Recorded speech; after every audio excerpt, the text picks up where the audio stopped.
American traitor exposed, he sold out his own squad to the Nazis. Then they came for him. WW2. The Kill Zone. March 14, 1945. 11:47 a.m.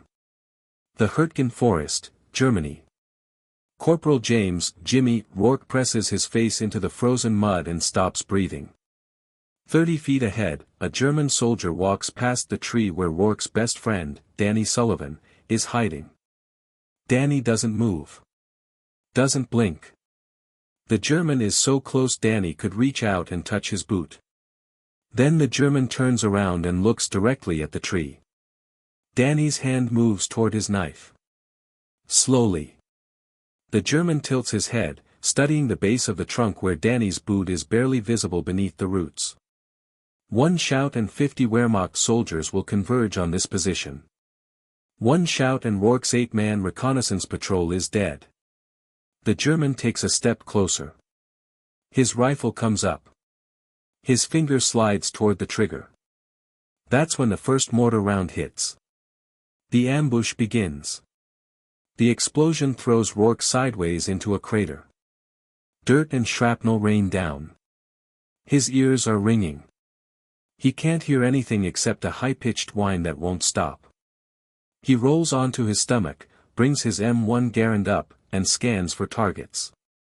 The forest has erupted into chaos. German mortar teams are firing from the ridgeline 300 yards north. Machine gun positions Rourke's patrol never spotted are now pouring fire into the American lines behind them. This wasn't a random patrol. This was a trap. And Rourke's team walked right into it. Sullivan. Rourke screams, but he can't hear his own voice. The ringing is too loud. He sees Danny 50 feet away, sprinting toward him in a low crouch. Behind Danny, 3 Germans emerge from camouflaged positions, weapons raised. Rourke fires. The first German drops. He works the bolt, fires again. The second German staggers backward, clutching his chest. The third German dives behind a fallen log and disappears. Danny slides into the crater beside Rourke, breathing hard. His face is covered in mud and blood. "They were waiting for us," Danny shouts, his voice muffled and distant. "This whole sector is crawling with Krauts." Rourke nods. He already knows. The reconnaissance mission was supposed to be simple. 8 men. Move through the forest. Confirm German positions. Report back. Standard patrol work for the 4th Infantry Division, which has been grinding through the Hurtgen Forest for 4 months now, losing men to bullets, shells, and the cold. But someone told the Germans they were coming. The counting game. Rourke's patrol had 8 men when they left the American lines at dawn. Now he counts heads. Danny Sullivan, alive. Private Marcus Webb, the radio operator, crouched 10 yards away with blood running down his face from a shrapnel wound. Sergeant Tom Holloway, their patrol leader, firing his Thompson submachine gun at shadows in the trees. "That's 4. Where are the others?" Holloway. Rourke screams. "Where's Patterson? Where's Mackenzie?" Holloway doesn't answer. He's too busy shooting. The Thompson hammers away, spitting brass casings into the mud. Somewhere in the trees, a German screams. Then the Thompson goes silent. Empty magazine. Holloway drops back into cover, yanks the empty mag out, slams a fresh one in. His hands are shaking. Not from fear. From cold. The temperature is 28 degrees. They've been lying in frozen mud for 6 hours. Holloway's fingers are blue. "Patterson's dead," Holloway says flatly. "Saw him go down when the first mortar hit. Mackenzie and Torres ran west. Don't know if they made it." Rourke's stomach tightens. Patterson was 19 years old. From Ohio. Talked about his girlfriend every night. Carried her picture in his helmet. Now he's gone. "We need to move," Danny says. They've got us zeroed in. Next mortar barrage will drop right on our heads. He's right. The Germans know exactly where they are. Which means staying here is suicide. But moving is worse. The forest of death. The Hurtgen forest isn't just a battlefield. It's a graveyard. 75 square miles of dense woodland on the German-Belgian border. Trees so thick you can't see 30 feet in any direction. The canopy is so dense that American artillery shells detonate in the treetops, sending thousands of wooden splinters down like knives. Men die from tree bursts more often than bullets here. The 4th Infantry Division has been fighting in the Hurtgen since November. It's now March. 4 months of hell. 4 months of watching friends die in the mud and cold. The division has suffered 12,000 casualties. 12,000 men killed, wounded, captured, or driven insane by the constant shelling and the endless trees. And for what? To capture a forest the Germans don't even want. But orders are orders. Push forward. Take the next hill. Clear the next sector. Don't stop. Don't think. Just fight. Rourke looks at Danny. We go north. Try to link up with Mackenzie and Torres. If they're alive, they'll head for the rally point. Rally point's a mile away, Danny says. Through German lines. You got a better idea? Danny doesn't answer. Because there is no better idea. They're surrounded. Cut off. The only way out is through. Holloway nods. Webb, you still got the radio?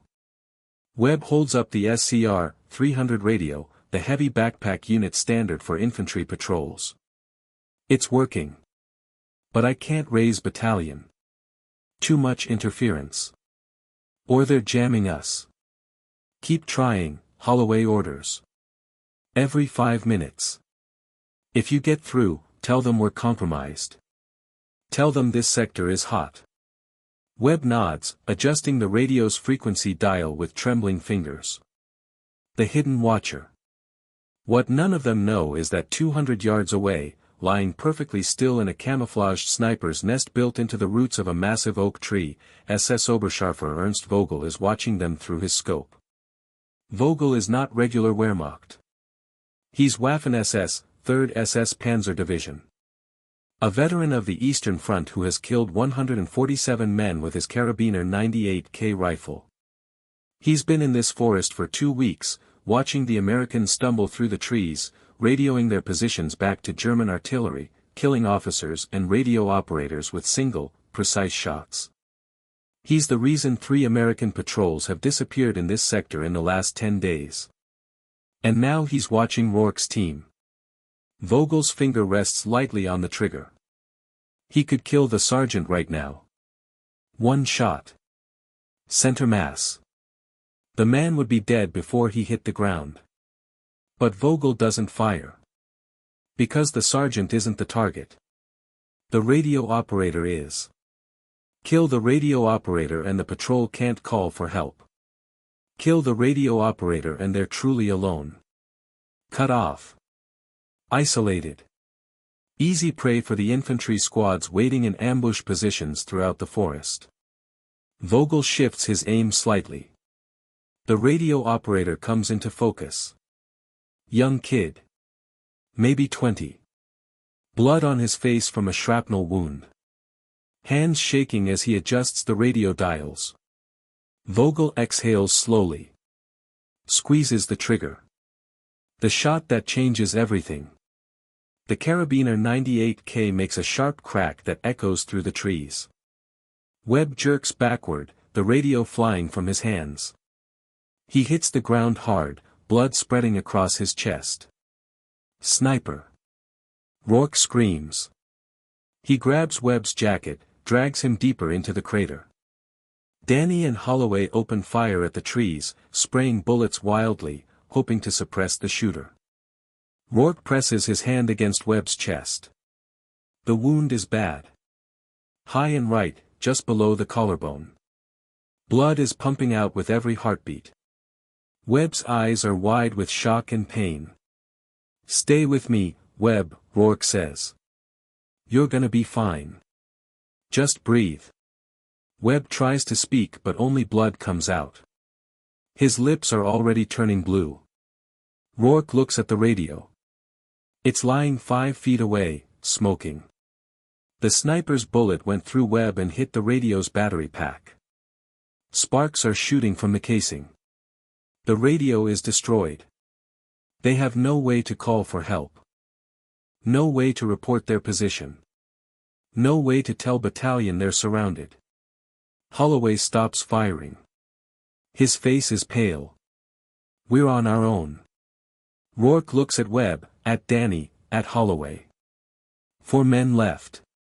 1 dying. No radio. German forces closing in from all sides. And somewhere in these trees, a sniper who just made a perfect shot from 200 yards away. "We move now," Rourke says. "Or we die here." Danny nods. "What about Webb?" Rourke looks at the kid. Webb's breathing is shallow and rapid. His skin is gray. He's bleeding out. Even if they could get him to an aid station, which they can't, he probably wouldn't make it. But Rourke can't leave him here. Won't leave him here. "We carry him," Rourke says.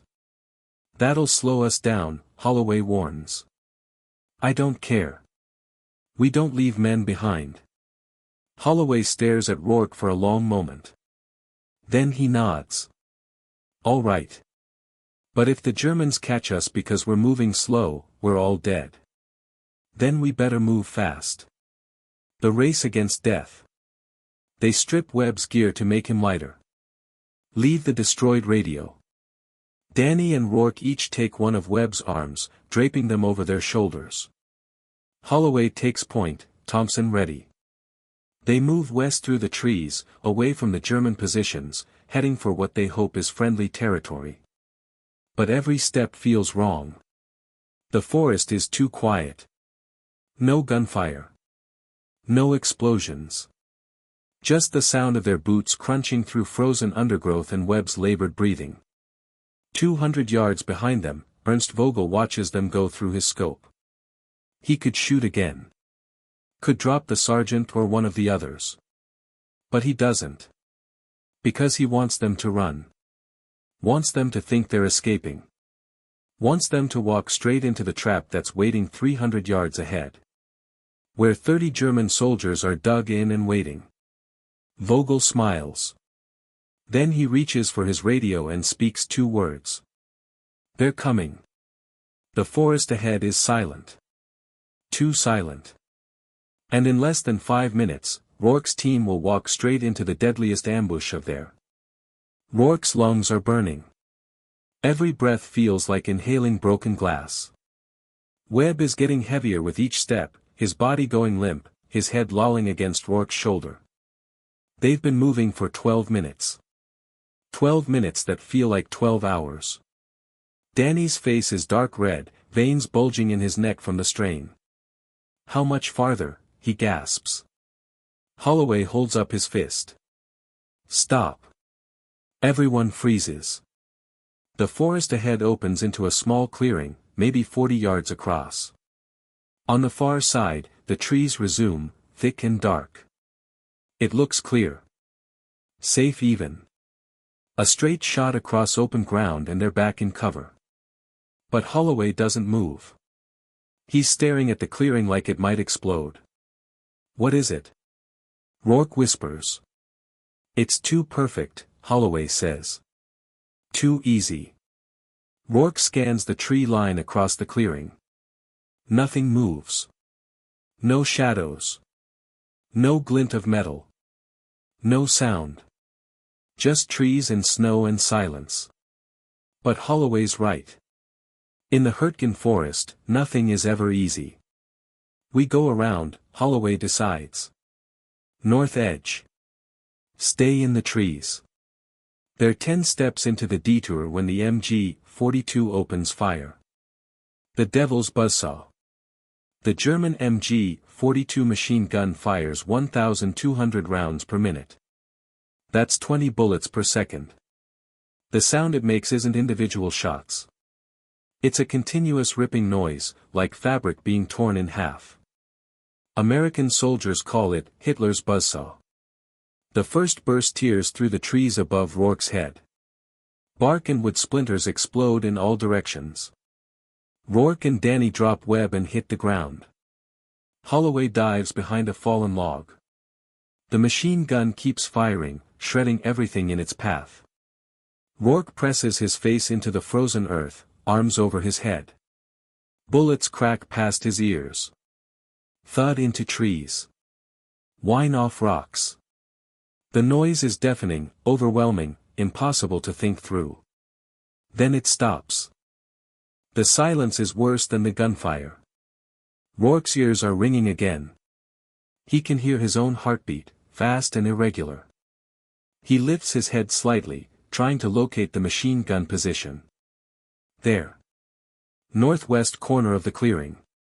Camouflaged position. 2, maybe 3 Germans. The barrel of the MG-42 is still smoking. They're bracketing us. Holloway shouts. They've got positions on both sides. He's right. As if to confirm it, rifle fire erupts from the south. Single shots, precise and aimed. One bullet hits the tree 6 inches from Danny's head. Another kicks up dirt between Rourke's legs. They're in a kill zone. Classic German tactic. Funnel the enemy into a predetermined position, then hit them from multiple angles. No escape routes.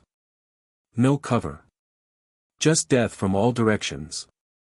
Webb is lying in the open, completely exposed. His chest isn't moving anymore. His eyes are staring straight up at the gray sky, not blinking. He's gone. The terrible math. 3 men left. Rourke does the math in his head.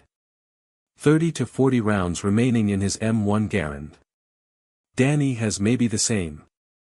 Holloway's got 1 fresh magazine for his Thompson, 30 rounds. Less than 100 bullets total against an unknown number of Germans who have machine guns, superior positions, and all the time in the world. The math doesn't work. They can't win a firefight. Can't flank the positions. Can't retreat because they don't know what's behind them. We're pinned down, Danny says, stating the obvious. Rourke looks at Holloway. Orders, Sergeant. Holloway's face is blank. Empty. He's seen this before. Been in this exact situation a dozen times. Sometimes the Americans win. Usually they don't. He's calculating odds, running through options, trying to find a way out that doesn't end with all of them dead. Grenades, Holloway says finally. On my mark, we throw everything we got at that machine gun nest. Then we run. Straight across the clearing. Don't stop. Don't look back. Just run. That's suicide, Danny says. You got a better plan? Danny doesn't answer. Rourke checks his belt. He's got 2 fragmentation grenades. Danny has 1. Holloway has 3. 6 grenades total against a fortified position. If they're lucky, they might kill the machine gun crew. If they're lucky. If they're not, they'll die in the clearing before they make it halfway across. Ready? Holloway pulls the pin on his first grenade. Rourke and Danny do the same. The metal pins make small clicking sounds as they come free. Rourke's hand is shaking. He grips the grenade tighter, feeling the weight of it, the deadly potential inside the metal shell. Throw. Holloway hurls his grenade toward the machine gun position. Rourke and Danny throw theirs a split second later. 6 grenades arc through the air, tumbling end over end, trailing smoke. Then the world explodes.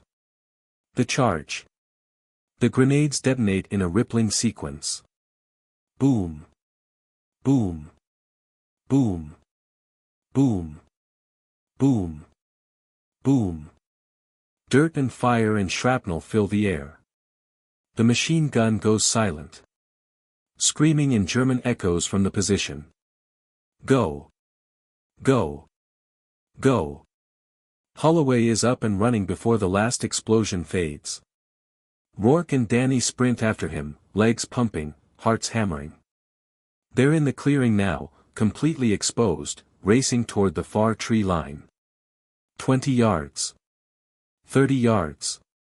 The trees are getting closer. They might actually make it. Then the second machine gun opens fire. This one is positioned on the east side of the clearing, where they weren't looking. The bullets cut across the open ground in a deadly arc. Holloway is 5 feet ahead of Rourke when the rounds hit him. The first bullet takes Holloway in the left thigh. His leg buckles, but he keeps running, limping, trying to reach cover. The second bullet hits him in the lower back, just above the belt line. He goes down hard, face first into the snow, sliding forward from his own momentum. Holloway. Rourke changes direction, running toward the sergeant. Danny is screaming something, but Rourke can't hear it over the machine gun fire. Holloway is trying to crawl. Blood is spreading across the snow beneath him, bright red against white. He's clawing at the ground with his hands, dragging himself forward inch by inch. Rourke grabs Holloway's jacket and pulls. The sergeant weighs 180 pounds. Dead weight. Rourke's boots slip in the snow. He falls backward, Holloway's body landing on top of him. Bullets crack overhead. One hits Holloway's helmet, spinning it off his head. Danny appears beside them, firing his M1 at the machine gun position. Move. I'll cover. Rourke gets his feet under him, gets Holloway across his shoulders in a fireman's carry, and runs. His legs are screaming. His back is breaking. Holloway's blood is running down Rourke's neck, warm and sticky. The tree line is 10 feet away. 5 feet. Danny is still firing, the M1's distinctive ping echoing as the clip ejects. Then they're in the trees, crashing through undergrowth, putting trunks between themselves and the German guns. Rourke runs another 50 yards before his legs give out. He collapses, Holloway tumbling off his shoulders onto the ground. Danny slides in beside them, breathing so hard he can't speak. The breaking point. Holloway is still alive. Barely. Both wounds are bleeding badly. The thigh wound might have hit the femoral artery. The back wound is worse. The bullet probably damaged his kidney, maybe his spine. He needs a surgeon. An operating room. Morphine. Blood transfusions. He needs things that don't exist in this forest. Jimmy, Holloway whispers. His voice is weak, wet-sounding. Blood bubbles at the corner of his mouth. Jimmy, listen. Rourke leans close. I'm here, Sarge. You're gonna be okay. Don't lie to me. Holloway tries to smile, but it comes out as a grimace. I'm done. We both know it. We'll get you back. We'll. Shut up and listen. Holloway grabs Rourke's jacket with surprising strength. This whole sector, it's a trap. They knew we were coming. Someone told them. Rourke's blood runs cold. What are you talking about? The mission briefing. Only 12 people knew about it. Battalion commander, company commander, the patrol members. That's it. Holloway coughs. More blood. Someone on our side, someone told the Germans. Danny leans in. Are you saying there's a spy? I'm saying someone knew our route. Knew our timing. Knew everything. Holloway's eyes are losing focus. You need to get back. Tell battalion. There's a leak. We'll tell them together, Rourke says, but he knows it's a lie. Holloway knows it too. Take my tags. Tell my wife, tell her I was thinking about her. Tell her. His voice trails off. His hand goes limp. His eyes stare up at nothing. Tom Holloway, 28 years old, from North Carolina, married for 3 years, is dead. 2 men alone. Rourke sits back against a tree trunk. His hands are covered in Holloway's blood. Danny is beside him, head in his hands, shoulders shaking. They've lost 6 men in less than 2 hours. Patterson, Mackenzie, Torres, Webb, Holloway. Gone. Just Rourke and Danny now. 2 men. No radio.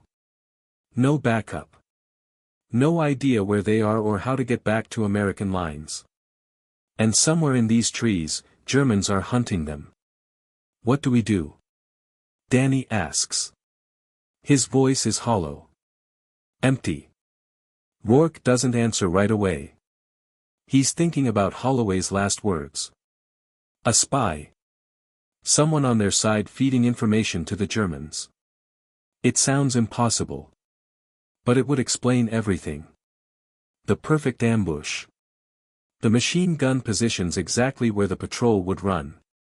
The sniper who knew exactly when to shoot. Someone knew they were coming. Someone wanted them dead. We get back to the rally point, Rourke says finally. Find Mackenzie and Torres if they made it. Then we get back to battalion and report what Holloway said. And if Mackenzie and Torres are dead, then we report anyway. Danny looks at him. You believe him? About the spy? I believe he believed it. And right now, that's enough. They take Holloway's ammunition, his grenades, his Thompson. Leave his body covered with his jacket. There's no time for burial. No time for prayers. Just survival. They move west again, staying in the thickest parts of the forest, avoiding clearings and open ground. Every 50 yards they stop and listen. The forest is still too quiet. No birds. No wind. Just the sound of their own breathing and the crunch of snow under their boots. After 20 minutes, they find the bodies. The message. Mackenzie and Torres are hanging from a tree branch. Ropes around their necks. Their hands are tied behind their backs. They've been stripped of their weapons, their gear, their boots. Left hanging like scarecrows. But that's not the worst part. Carved into the tree trunk above their bodies, in rough letters 2 inches deep, are 4 German words. Willkommen in unserem Wald. Welcome to our forest. Danny turns away and vomits. Rourke stares at the bodies, at the message, at the casual cruelty of it.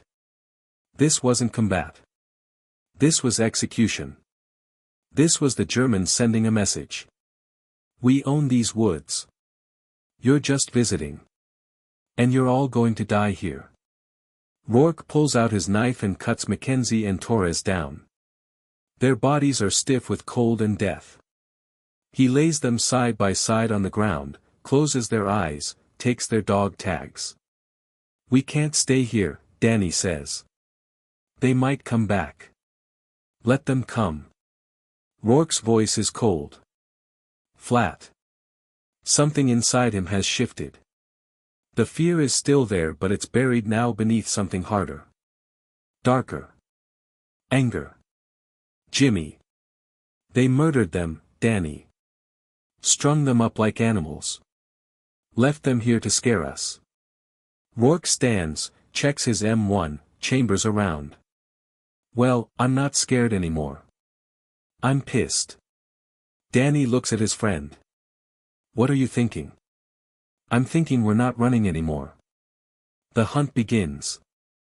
200 yards away, Ernst Vogel is following their tracks. He's not alone. He has 5 Wehrmacht soldiers with him now, armed with rifles and submachine guns. The sniper and his hunters, tracking 2 wounded Americans through the forest. Vogel has been doing this for a long time. He knows how soldiers react when they're hunted. They panic. They make mistakes. They run in straight lines, leave obvious trails, forget basic fieldcraft. But these two are different. Their tracks show discipline. They're moving tactically, staying in cover, stopping frequently to check their back trail. One of them knows what he's doing. That makes them dangerous. And Vogel respects dangerous opponents. Through his scope, he spots movement. 250 yards ahead. Two figures crouched behind a fallen tree, watching their back trail. Waiting. Vogel smiles. Sie lernen schnell, he says to his men. They're learning fast. He signals his squad to spread out, encircle the position. But as they move, Vogel notices something wrong. The Americans' tracks continue past the fallen tree. They're not hiding there. It's a decoy. A rucksack and a helmet propped up to look like soldiers from a distance. Vogel's smile fades. He turns, already knowing what's coming, already bringing his rifle around. But he's too late. The grenade lands 3 feet from his position. The forest explodes into chaos. And 2 American soldiers, abandoned and hunted, are about to turn the tables on their predators in the most brutal way. The grenade detonates with a flash of white light and a pressure wave that flattens the snow around it. Vogel throws himself sideways behind a tree trunk.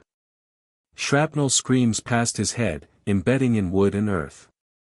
One of his men isn't fast enough. The blast catches him in the open, tearing through his chest and throat. He goes down without making a sound. Vogel rolls to his knees, rifle up, scanning for targets. His ears are ringing but his mind is clear. The Americans aren't running anymore. They're fighting back. And they chose their moment perfectly. Rifle fire erupts from 2 positions simultaneously.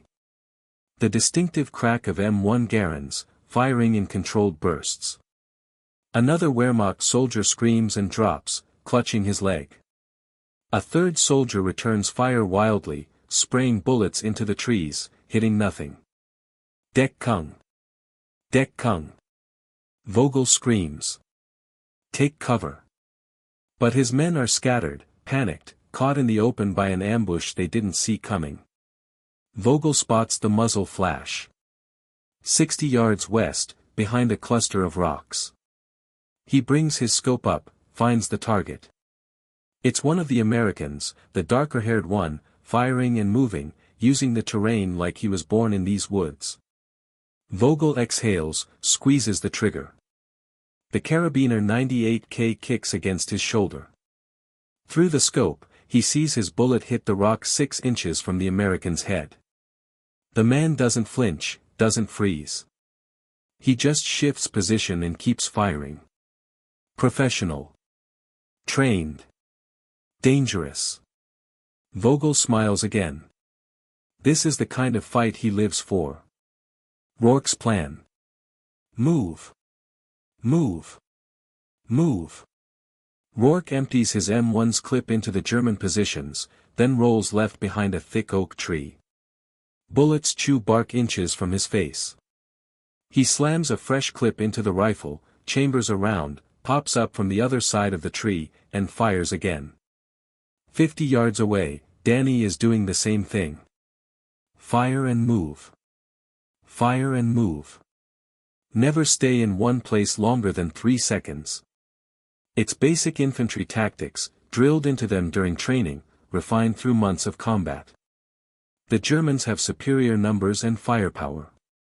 But Rourke and Danny have surprise, terrain knowledge, and something the Germans don't expect. Absolute fury. Rourke drops another German with a shot to the shoulder. The man spins and falls. His companions drag him behind cover. The Germans are bunching up, grouping together for mutual support. Exactly what Rourke wants them to do. He pulls his last grenade, yanks the pin, counts to 2, and hurls it toward the cluster of Germans. The grenade arcs through the air, tumbling end over end, and lands directly in the middle of their position. Granite, someone screams. The explosion is devastating. 3 Germans go down. One is clearly dead, his body twisted at an impossible angle. The other two are wounded, screaming in agony.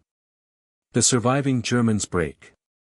They retreat north, dragging their wounded, firing blindly over their shoulders.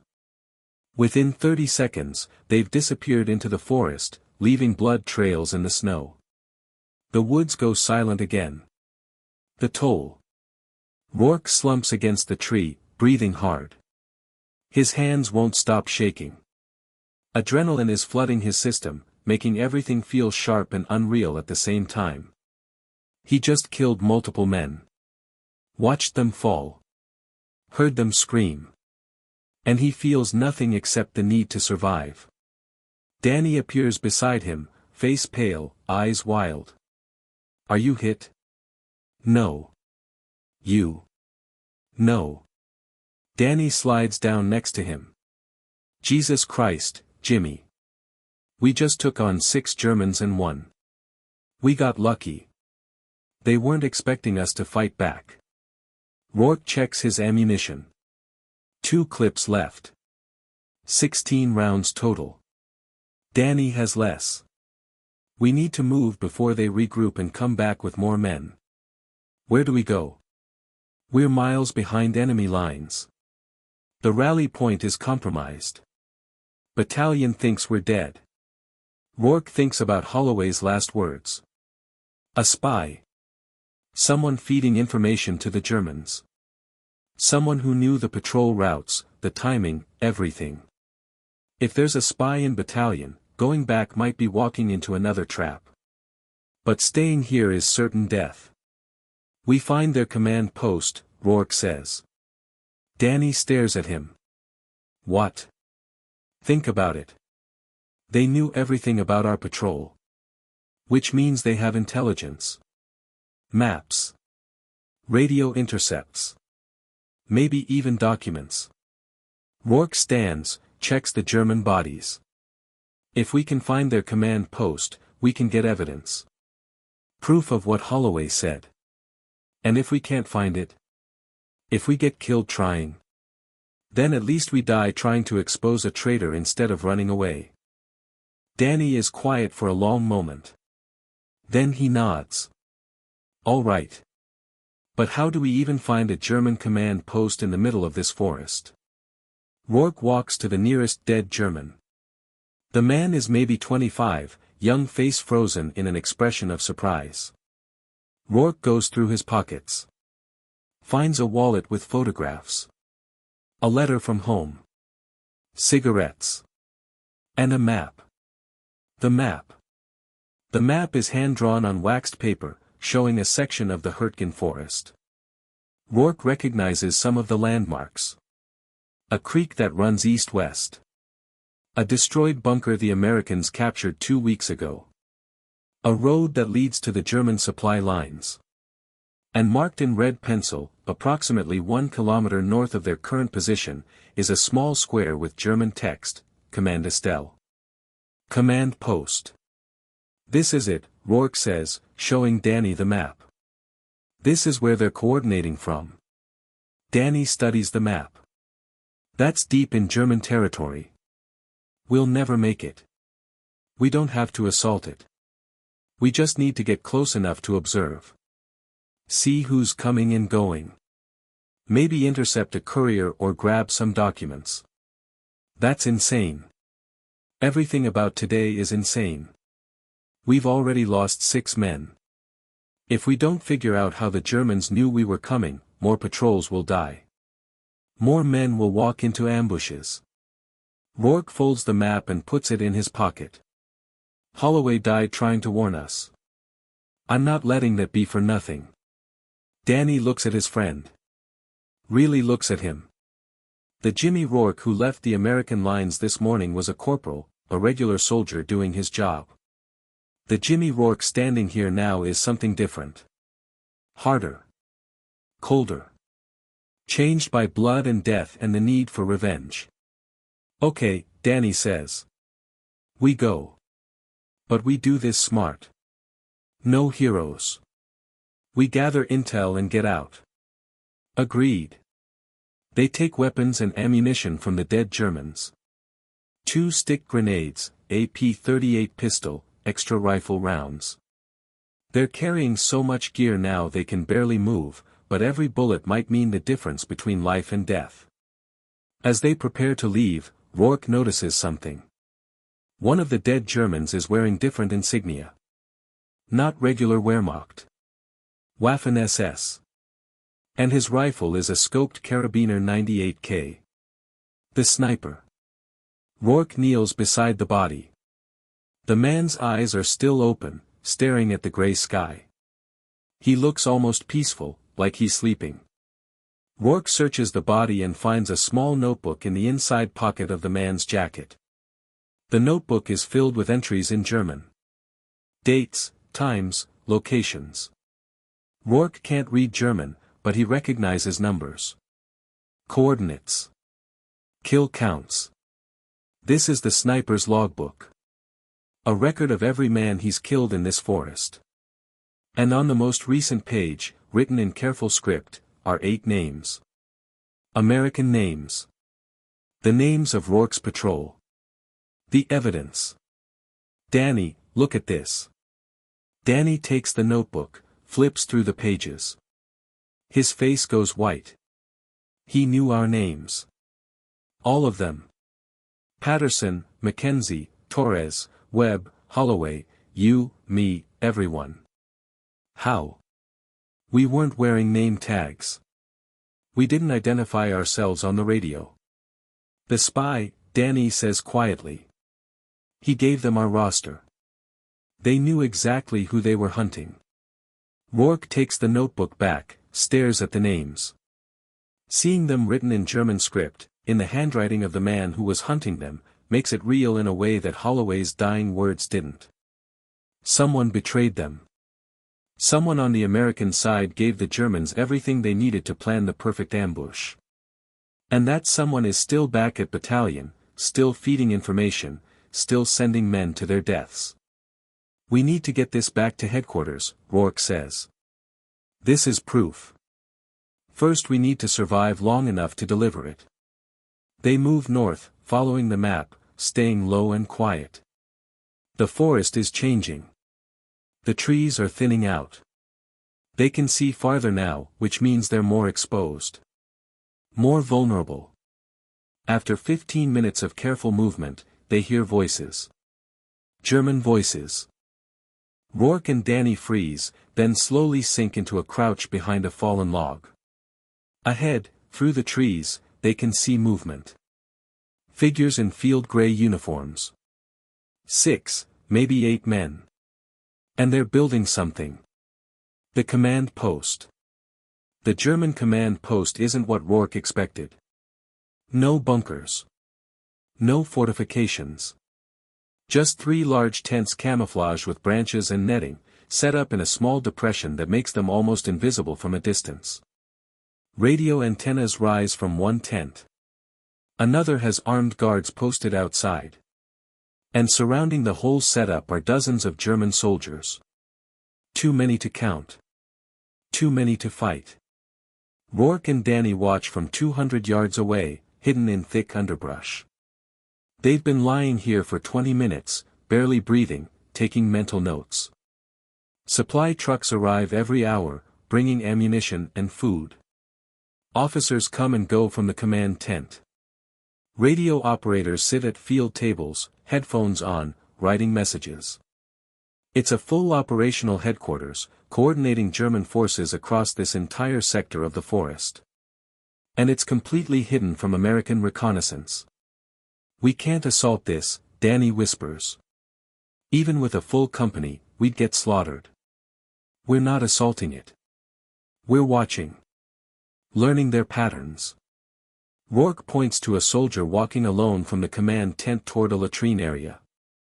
Officers go to the latrine one at a time. No guards. That's our opportunity. Opportunity for what? To grab one and make him talk. Danny looks at Rourke like he's lost his mind.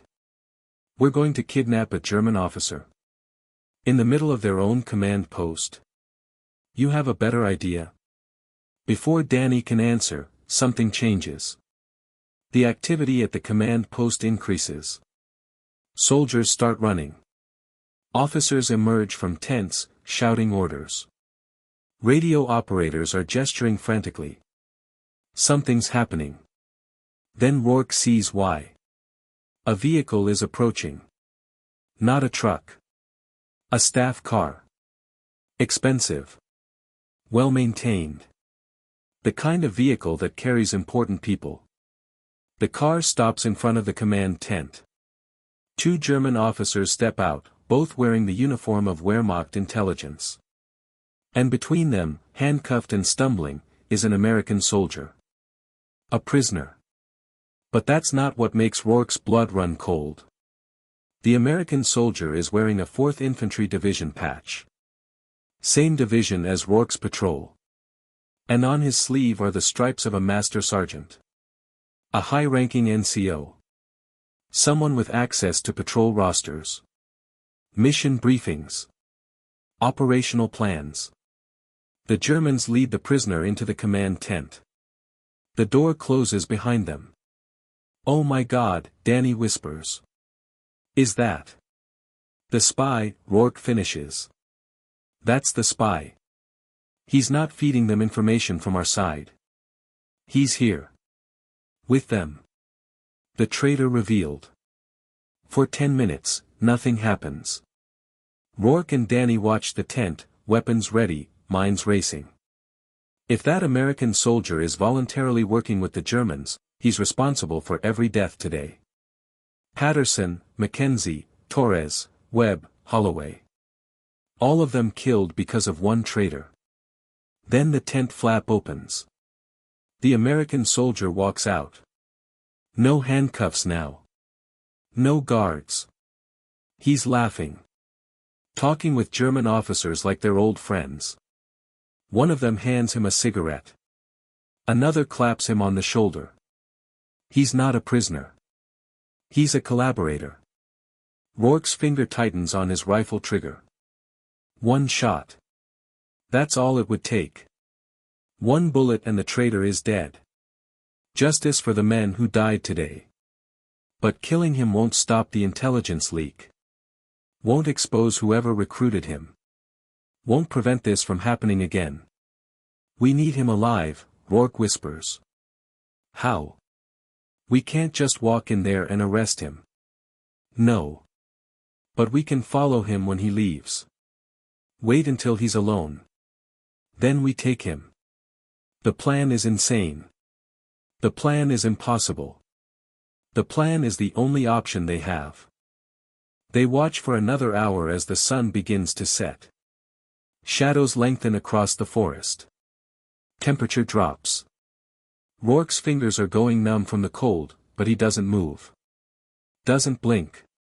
Finally, the American traitor emerges from the command tent again. He says something to the German officers, waves goodbye, and starts walking. Not toward the German lines. Toward the American lines. He's going back to report for duty. Going back to blend in with loyal soldiers. Going back to send more men to their deaths. Not if Rourke has anything to say about it. Let's go, Rourke whispers. Stay low. Stay quiet. We follow him until he's isolated, then we take him down. They move through the forest like ghosts, 50 yards behind the traitor, using every piece of cover. The man is walking casually, confidently, like he owns these woods. He has no idea 2 American soldiers are tracking him. No idea that his betrayal has been discovered. No idea that in less than 5 minutes, his war is about to end in the worst way possible.